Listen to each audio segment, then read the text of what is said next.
Back and now on the African scene, the news trending in Africa today.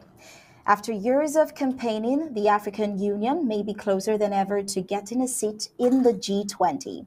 In recent years, the G20 has become the forum where key global governance issues are discussed. G20 countries represent around 85% of global GDP, over 75% of global trade, and about two-thirds of the world population. That the African Union is not a member has been cited as a dent on the G20's credibility. But with Chinese, American, and European backing, there are signs that the 55 nation grouping could become the 21st member as soon as September. And in Southern Africa, the Johannesburg High Court has sentenced Gerard Akman, a notorious serial offender, to 12 life sentences for his extensive record of sexual crimes against children in South Africa. Presiding Judge Mohamed Ismail ruled that the 12 life terms would run concurrently, underscoring the gravity of Akman's heinous acts. While in East Africa, authorities in Ethiopia are carrying out mass arrest of hundreds, even thousands of people in the capital after deadly unrest in the country's Amhara region, lawyers and witnesses said. Ethiopia's cabinet declared a state of emergency earlier this month in Amhara after local militia fighters known as Fano seized control of several major towns, which the military has since retaken by force. The Fano, who fought military forces in a two-year conflict in the neighboring Tigray region, have resisted being disbanded after a peace deal last November. Sudan's Burhan accuses rival RSF of war crimes.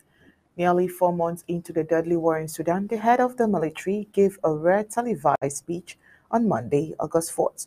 General Abdel Fattah al-Burhan, the rival RSF and Dagalo of committing violations under the falsehood of promising to restore democracy. Now in West Africa, Niger's coup leaders say they will prosecute deposed President Mohamed Bazoum for high treason, and this is what is trending the most. Well, it's been almost 3 weeks after Niger's President Mohamed Bazoum was deposed. ECOWAS, who condemned the coup, imposed economic and financial sanctions on the country of over 25 million people. The new military leadership strongly criticized the sanctions imposed by ECOWAS and the West African Economic and Monetary Union. In this video, Colonel Major Amadou Abderrahmane in French says, the transitional authorities of Niger regret the attitude of a certain international community countries, which consist of showing solidarity with a few politicians of the deposed regime, while at the same time lacking empathy for the people of Niger, who have been hard hit by the illegal, inhumane, and humiliating sanctions imposed by ECOWAS, which go so far as to deprive the country of pharmaceutical products, basic foodstuffs, and electricity supplies.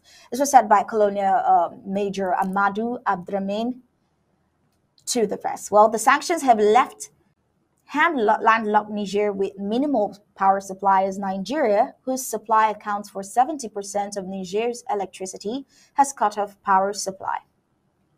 Following the sanctions, multinational organizations also cut off their links.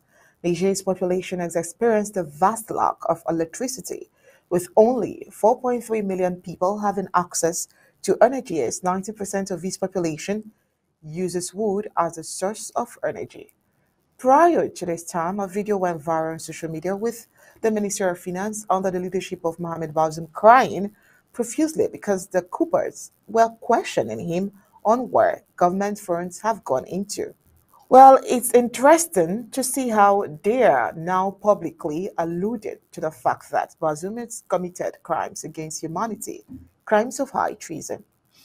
Well, now what does this tell us? Whatever the West African bloc and other nations are saying is falling on deaf ears and of no effect, as there is no indication that the coupists would give up at any point. They've not only despised the ultimatum of reinstating Bazoum, whom according to their laws is a potential criminal, an extreme position we're observing the coupers are taking.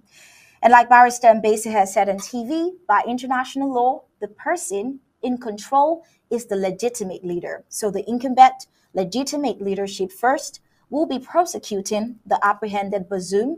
ECOWAS does not have the mandate to militarily invade the sovereign nation of Niger. That's the second point to look at. And thirdly, ECOWAS does not have any direct economic interest against the coupists, which is why some observers are saying their insistence is only sponsored and piloted by the West, those with great interest in the nation, like France. Well, we are made to understand that these leaders have the exportation of uranium into France. They've also pledged to stop any treaty economic ties with France. So, whatever France was doing as a counter is of no effect because nobody is listening to them. Because France said they are not going to break a treaty they had with a legitimate government with an illegitimate government. But what is happening now is evident that nobody is actually listening to France. Well, Niger's mutinous soldiers have said they will prosecute the post-President Mohamed Bazoum for high treason and undermining state security in an announcement hours after the junta said they were open to dialogue with West African nations to resolve the mountain regional crisis. If found guilty, Bazoum could face the death penalty, according to Niger's penal code.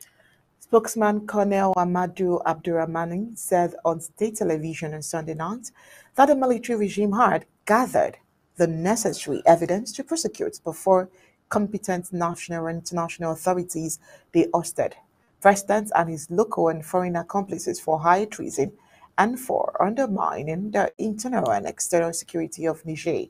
The announcement said high-ranking West African politicians and their international mentors have made false allegations and attempted to derail a peaceful solution to the crisis in order to justify a military intervention.